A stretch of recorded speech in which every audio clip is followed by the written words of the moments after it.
Bienvenidos a Activamente, un programa para hablar sobre salud mental, porque recordemos, nuestra salud mental está en nuestras manos. Hoy es un día para que recordemos a cuántas personas hemos visto que comen de manera desesperada. Estamos en un almuerzo, nos invitaron a la casa de una amiga, estamos en un restaurante y vemos cómo alguien come de manera desaforada y de repente se va para el baño. ¿Qué está haciendo en el baño? Está vomitando.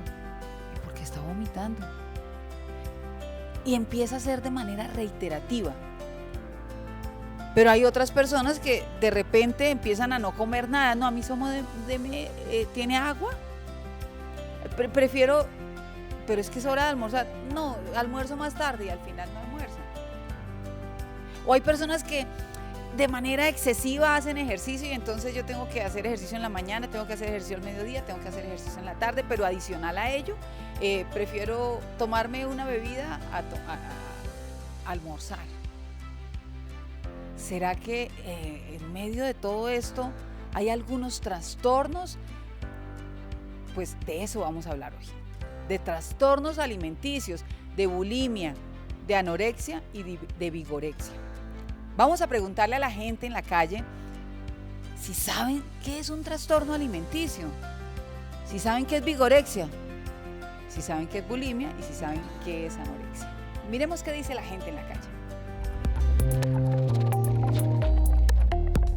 Sí conozco los trastornos alimenticios, digamos que los relaciono con la mala alimentación, ya sea porque se come mucho o se come poco. Sí, un trastorno alimenticio es cuando se hace un salto o un cálculo de comidas inadecuado para disminuir, sea por intencionalmente o involuntariamente por estado anímico.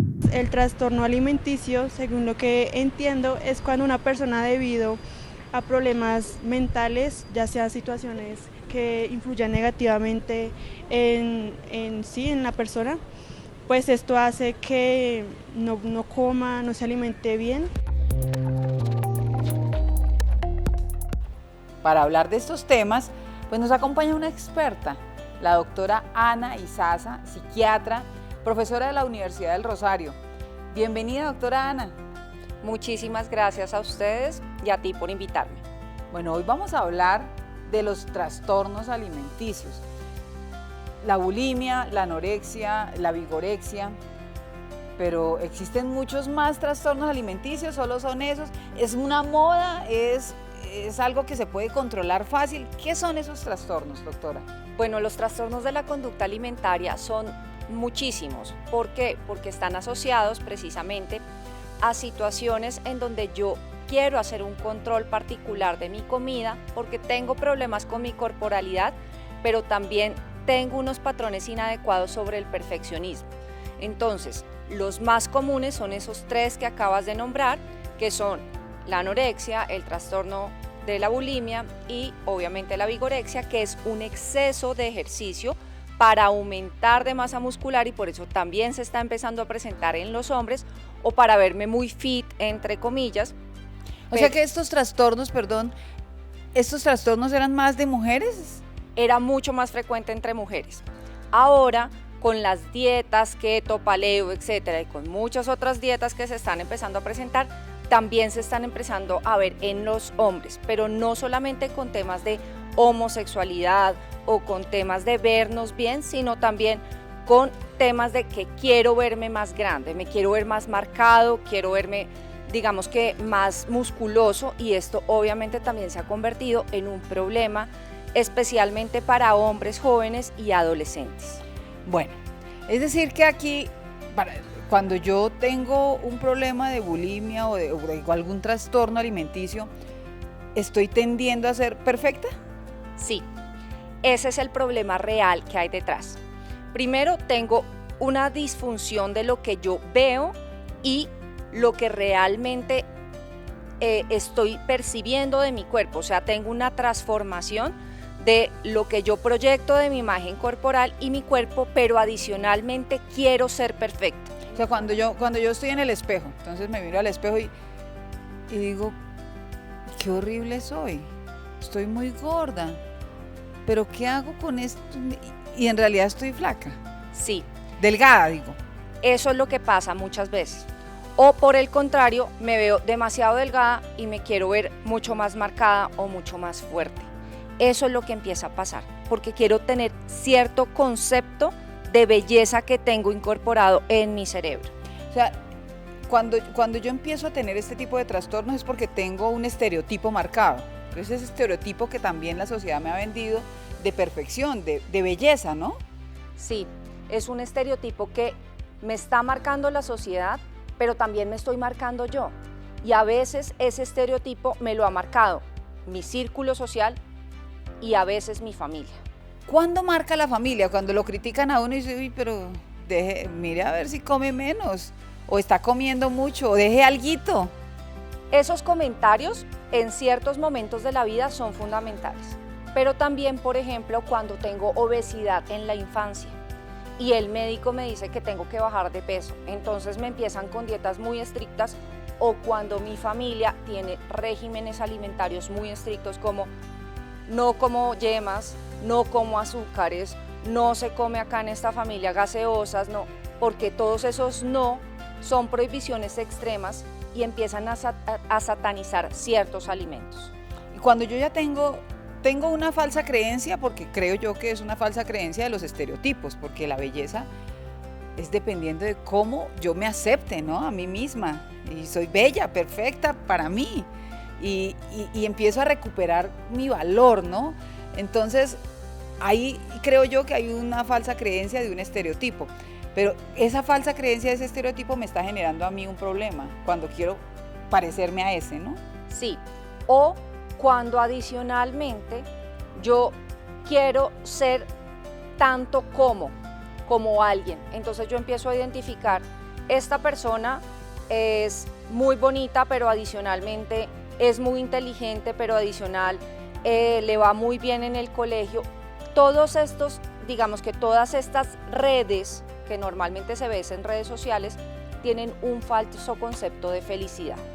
Y este concepto inadecuado de felicidad hace que muchos adolescentes y muchos niños caigan en esas creencias de ser perfecto en todas las áreas me va a dar la felicidad.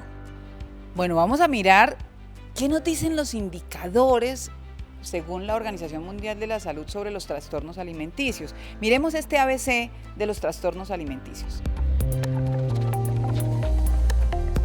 Este tipo de trastornos están catalogados por la Organización Mundial de la Salud entre las enfermedades mentales de prioridad dado riesgo para la salud que implican principalmente a las niñas, niños y adolescentes. Se materializan en diversos comportamientos en relación al consumo de alimentos. Los más frecuentes son anorexia. Se caracteriza por un peso corporal anormalmente bajo, la percepción distorsionada del peso, sentirse gordo aunque esté demasiado delgado, el intenso temor a aumentar de peso y la restricción extrema de la cantidad de alimentos que consume. Bulimia. La ingesta excesiva de comida en periodos cortos de tiempo, lo que también se denomina atracones, se da de la inducción del vómito, uso de laxantes, diuréticos o consumo de suplementos para disminuir el aporte de calorías, ayuno o ejercicio excesivo. Trastorno alimentario compulsivo. Episodios recurrentes de atracones de una cantidad de alimentos superior a lo que la mayoría de las personas comerían. La persona no puede parar de comer o no puede controlar la cantidad de alimentos que está consumiendo. El consumo de alimentos suele ser más rápido de lo normal. Se hace aún sin tener sensación de hambre. Hay aislamiento y comidas en solitario por sentimiento de vergüenza o desarrollo de sentimientos de molestia, depresión o culpabilidad tras haber comido. Ortorexia es la fijación de una dieta perfecta, adhiriéndose a reglas alimentarias demasiado estrictas, desarrolla una obsesión al conteo de calorías y por el origen y la composición de los alimentos. Se genera aislamiento social, sentimientos de culpabilidad por haber ingerido alimentos no sanos o incluso la preferencia del ayuno frente al consumo de alimentos. Más del 20% de los niños y adolescentes de 7 a 18 años sufren de trastornos alimenticios en el mundo. La proporción de casos es mayor entre las mujeres y del general de la población que los padece el 30% son niñas y el 17% niños. Los trastornos alimenticios más comunes son la bulimia y la anorexia. Para 2020, 14 millones de personas sufrían trastornos alimenticios. Esto incluía casi 3 millones de niñas, niños y adolescentes. El uso de redes sociales tiene gran influencia en el desarrollo de la anorexia y la bulimia. Aproximadamente el 60% de pacientes atendidos por estos trastornos durante la pandemia. Bueno, las cifras nos indican que se han incrementado los trastornos alimenticios. ¿Cuándo, doctora Ana, para que nuestros televidentes empiecen a generar alertas y a hacer conciencia de lo que nos está pasando alrededor? A veces yo estoy sufriendo algún trastorno y no me he dado cuenta, no soy consciente de que estoy teniendo unos comportamientos inadecuados alimenticios. O tengo a un hijo, una hija, un familiar que está teniendo unos trastornos alimenticios, pero no lo he logrado en realidad identificar. ¿Cuáles son esos síntomas de alerta que tengo que tener en cuenta? Lo primero es que empiecen a tener cambios emocionales muy frecuentes. Hablen mucho sobre su cuerpo. Dejen de utilizar cierto tipo de ropa porque dicen que no les queda bien o se ven muy gordos. Empiezan a sustituir ciertos alimentos. ¿Qué es sustituir alimentos? No como carbohidratos, no como comida chatarra, no como bebidas azucaradas, no como frutas, no, porque todo esto son carbohidratos. Empiezo a pesar la comida. Como mucho en algunos momentos y me voy al baño. Hago mucho ejercicio al día. Es recomendable y por salud hacer 30 a 45 minutos diarios, sí, pero no 1 hora, 2 horas, 3 horas en el ejercicio. Empiezo a comprar suplementos alimentarios y adicionalmente empiezo a cambiar comidas por suplementos o empiezo a utilizar bebidas porque esto tiene la cantidad de comida o la cantidad de proteínas o vitaminas necesarias en vez de tal alimento. Esos son señales de alarma que requieren una atención especial por un profesional. ¿Qué otras alertas? Porque no hemos hablado de las dificultades, especialmente en adolescentes y en niños y en niñas, por la crianza también, ¿no? A veces, ¿qué pasa con esas mamás o papás tan psicorrígidos que también tienen una dieta alimenticia y un exceso de ejercicio que lo transmiten? Eso es importante. Cuando soy muy autoexigente conmigo mismo, también voy a ser autoexigente con el otro. Entonces no permito que se frustre, no permito que exprese situaciones en donde realmente tiene dificultades, no se reconoce a sí mismo y esto finalmente va a repercutir en que todo el tiempo se va a sentir presionado, se va a sentir mirado y va a tener que brillar, entre comillas. Esto hace que la persona en determinado momento pueda producir o un trastorno de la conducta alimentaria o cualquier otra enfermedad mental. ¿Por qué se puede producir un trastorno de la conducta alimentaria con alguien tan perfeccionista? Porque la forma que yo tengo de controlar muchas cosas en mi vida es a través de la comida o a través del ejercicio. Entonces, yo controlo la comida porque me estoy sintiendo ansioso. Yo controlo la comida porque necesito en determinado momento recibir más afecto por parte de mi familia. Entonces como chocolates de manera impulsiva. Entonces eso me hace sentir a mí querido y aceptado. O en determinado momento con mis amigos voy y me como la comida chatarra o voy y los invito a comer o tomo altas cantidades de alcohol precisamente porque está asociado a cosas que no estoy teniendo en casa porque hay mucha perfección y mucha rigidez. Entonces hay que tener cuidado en la forma en cómo nosotros entendemos y escuchamos al otro porque nuestros comportamientos rígidos también se pueden manifestar con este tipo de comportamientos. Es decir, que la familia es fundamental para poder controlar los trastornos alimenticios. Sí, y además algo importante que hay que tener en cuenta es no satanizar los alimentos. O sea, ¿una pizza es buena? Claro que sí, y no va a ser mala. Si yo me como un pedazo de pizza o 2 pedazos de pizza una vez al mes, pero si como pizza, 2 pedazos o 3 pedazos de pizza todos los días, pues voy a sufrir de obesidad, evidentemente. Entonces no hay que satanizar, no hay cosas buenas, no hay cosas malas. Todo me da cierto aporte. Entonces yo miro, es como si fuera una cuenta. Yo miro cuánto le estoy aportando a la cuenta y cuánto le estoy quitando de la cuenta. En ese orden de ideas, yo miro cómo le voy a dar ese aporte a mi cuerpo. Evidentemente, en los niños hay que enseñarles a comer frutas y verduras, no hay que darles tanta comida procesada, etcétera, pero en un adolescente podría comerse esa comida procesada ocasionalmente, sí, y un adulto también lo podría hacer. Entonces es importante tener en cuenta eso, y también hay que empezar a cambiar un poco el tema de celebremos con comida, porque otro problema es la celebración con comida, porque hay otro problema que está oculto, que es la obesidad. La obesidad también es otro trastorno de la conducta alimentaria. Bueno, entonces lo que pasa, doctora, es que en Colombia somos un país que toda celebración tiene comida, porque entonces si es un cafecito, pero es un cafecito con pan, con arepa, ¿sí? Si es el cumpleaños, ¿qué vamos a hacer de comida? La Navidad, ¿qué vamos a hacer de comida? Entonces, la comida, pero además porque la comida nos une, porque estar sentados todos a la mesa, y no quiere decir que entonces nos vamos a dejar de celebrar con comida, es que vamos a aprender a comer, vamos a aprender cuáles son esos alimentos y también disfrutar de la comida, ¿no? Exacto, entonces es aprender a comer y a comer adecuadamente. Entonces, no a comer por la emoción, no a comer por la ansiedad, no a comer por lo que me está pasando, no a comer enfrente de una pantalla, no a comer trabajando, sino a comer siendo conscientes de lo que estoy comiendo, y adicionalmente también, si estoy restringiéndome, es decirme a mí mismo qué es el problema que estoy teniendo internamente, qué es lo que está pasando, por qué me estoy sintiendo tan frustrada, con quién no he podido hablar, qué hace que yo en determinado momento no pueda verbalizar mis cosas, y por qué no tengo la confianza suficiente con mis personas más cercanas de poder exteriorizar este problema. Y si ya esto se sale de control, evidentemente requiero ayuda médica. Es decir, llegamos al punto, nada de esto es gratuito. Comer mucho, ir al baño y vomitar, dejar de comer, hacer mucho ejercicio, nada es gratuito. Hay algo dentro de ti que no está bien, hay algo dentro de ti que necesita ser sacado, hay algo dentro de ti que te está generando algún tipo de ansiedad, de frustración, de inestabilidad, y ahí es donde tenemos que llegar. ¿Qué es lo que nos está pasando para poder tener esta conducta? Muchas veces lo que está pasando es que nos estamos generando metas y expectativas muy altas.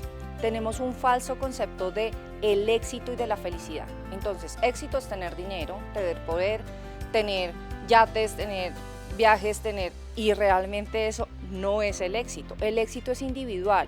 La felicidad no es constante, la felicidad son pequeños momentos, y por eso se llama felicidad, porque si no sería una constante, y realmente son momentos en donde hay muchísimo disfrute, pero también hay momentos de sufrimiento. Aprender a sufrir y tolerar el sufrimiento está bien y hace parte de nuestras necesidades, pero eso no lo estamos viendo. Darnos cuenta que los procesos y alcanzar ciertos logros y ciertos objetivos son un proceso, y eso nos está costando.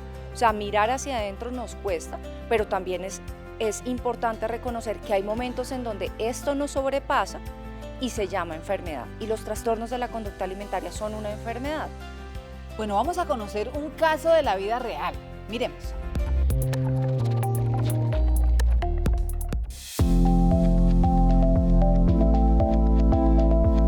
Mi nombre es Diana Treviño Rodríguez, tengo 26 años y actualmente soy profesional en contaduría. Creo que si debo buscar un cuándo, podría irme a mi pasado a pensar en que de pequeña comía demasiado.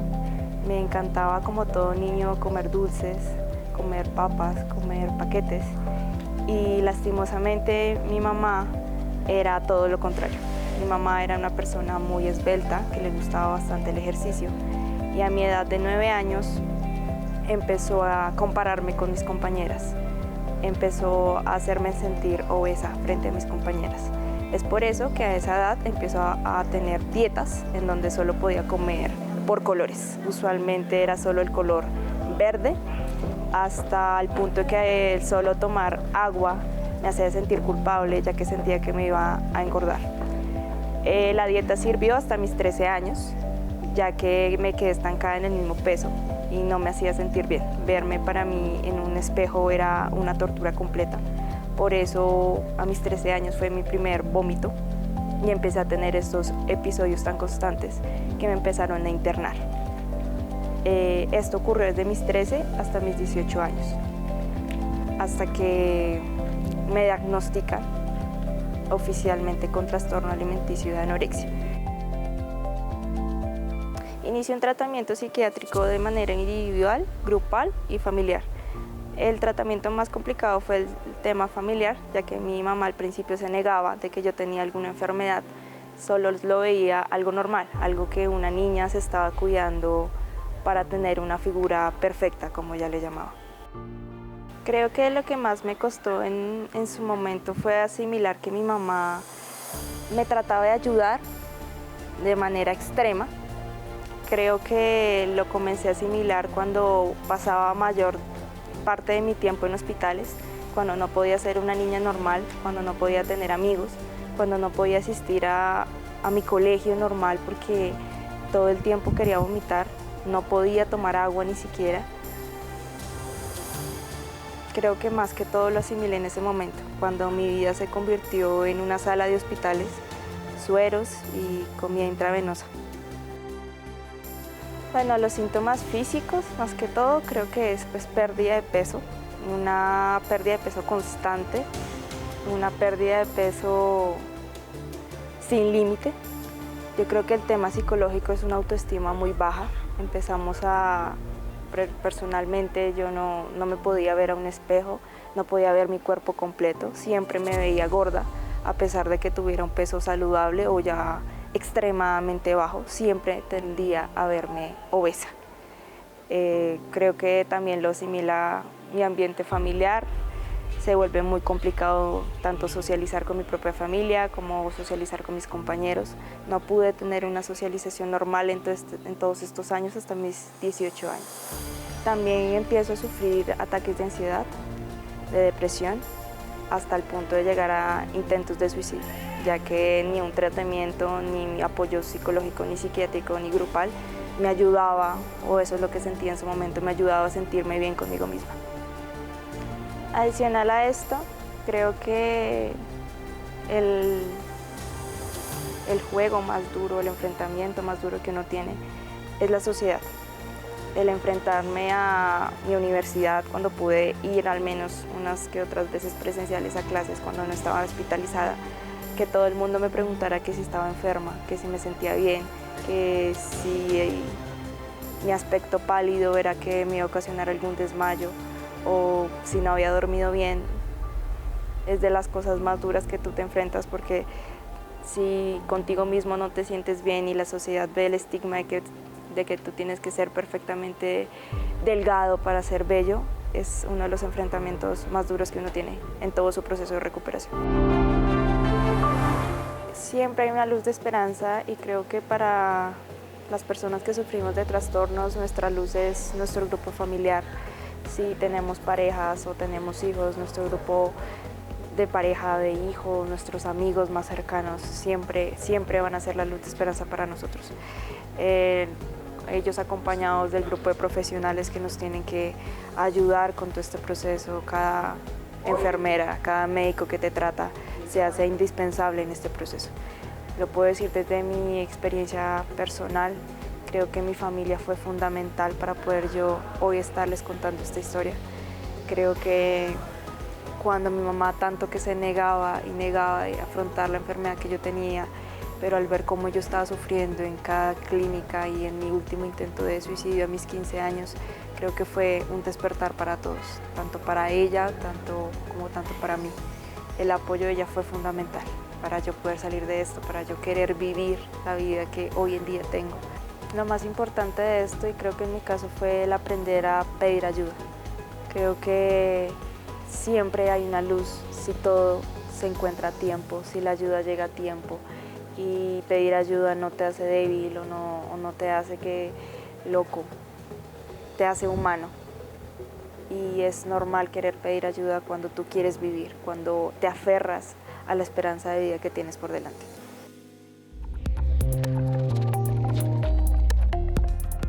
Bueno, bueno, aquí este caso nos muestra que sí es posible superar un trastorno alimenticio, o sea, sí podemos salir de ese escenario en el que nos encontramos.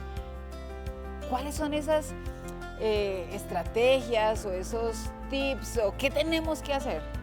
Bueno, lo primero es identificar, ya habíamos hablado, pedir ayuda. La ayuda básicamente la pedimos inicialmente con el médico general. Con eso el médico general nos envía a salud mental, psiquiatra, no hay que tenerle miedo al psiquiatra, no solamente medicamos, también hacemos procesos de apoyo psicológico, pero también es importante ir a psicología y dependiendo de eso se enviará también a nutrición.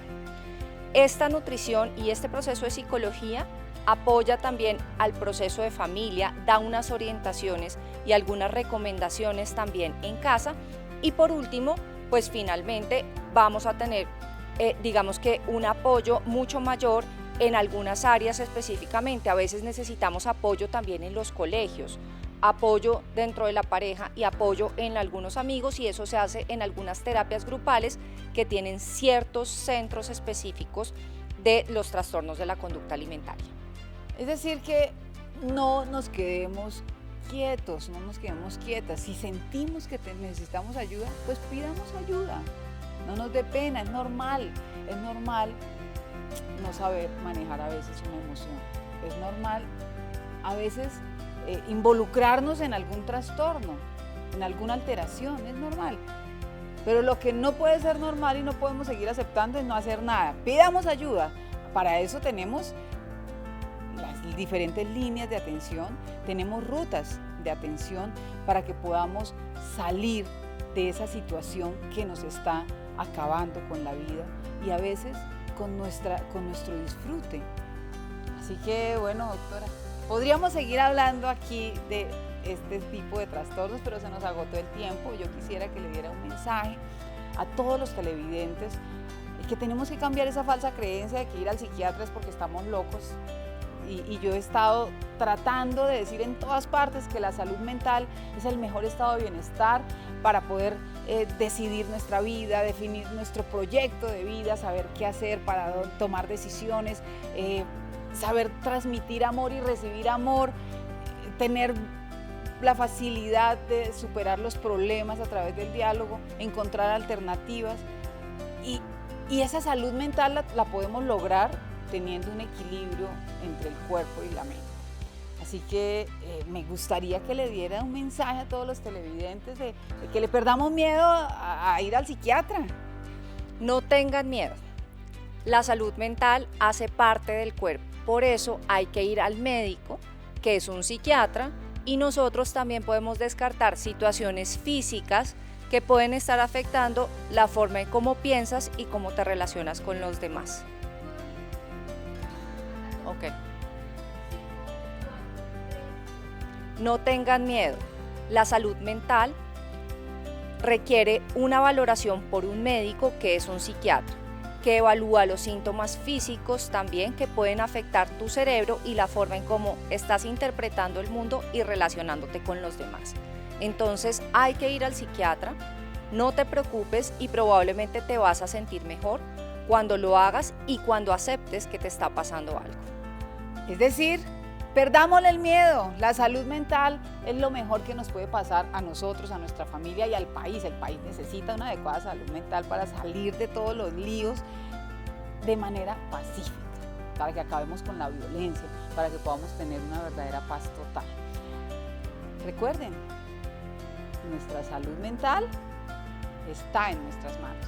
Los esperamos en un próximo programa de Activamente. ¿Quién me ayuda? Si usted desea ser escuchado, puede contactarse con alguno de estos números, cuentas o chats. Línea de Vida Nacional 106, Línea Psicoactiva 018-112-439, Línea Púrpura 018-112-137, Línea Calma 018-423-614 y Chat App puede comunicarse al 333-03-33-588 y en la página web www.porquequieroestarbien.com.